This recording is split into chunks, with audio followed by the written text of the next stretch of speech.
Sir, இப்ப கூட்டணிய பார்க்கும்பொழுது அதிமுக, பாஜக ஒரு பக்கம் உறுதியாக இருக்கக்கூடிய சூழல்ல, மற்ற எந்தெந்த கட்சிகள் வந்து இந்த கூட்டணியில இணைய வாய்ப்பு இருக்கு? பாமக வந்து இப்ப உடைபடுற சூழல்ல இருக்கு அப்படின்னு பார்க்க முடியுது.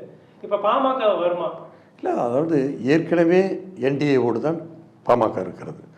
அது அவருடைய உட்கட்சி பிரச்சனை.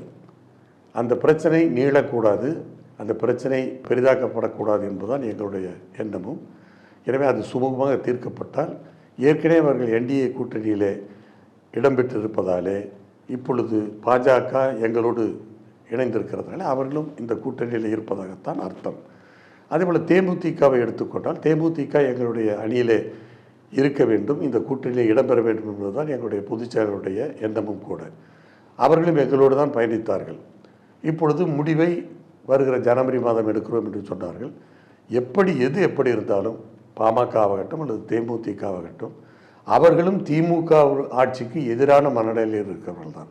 எனவே அப்படி எதிராக மனநிலையில் இருக்கிறவர்கள் வேறு வழி இல்லை. அவர்களுக்கு தனி வழியாக தனிப்பாதையிலே அவர்கள் பயணம் செய்ய முடியாது. எங்களுடைய பிஜேபி, அதிமுக ஆக இந்த இரண்டு பெரிய கட்சிகள் இணைந்திருப்பது ஒரு இலக்கை நோக்கி பயணிக்கிறோம். 2026 தேர்தலில் திமுக ஆட்சியை வீழ்த்த வேண்டும் என்ற அந்த எண்ணத்தோடு நாங்கள் பயணிக்கிறோம்.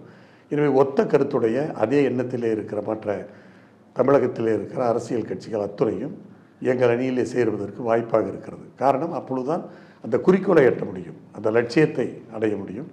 எனவே இவர்கள் மட்டுமல்ல, மற்ற கட்சிகளும் வருவதற்கான வாய்ப்பு இருக்கிறது. இன்னும் காலம் இருக்கிறது. எனவே காலம் நெருங்க அது வேகம் எடுக்கும். எனவே அப்பொழுது இது ஒரு பலமான கூட்டணியாக அனைத்து இந்திய அண்ணா திராவிட முன்னேற்றக் கழகத்தின் தலைமையிலே இந்த கூட்டணி வலுவான கூட்டணியாக அமையும்.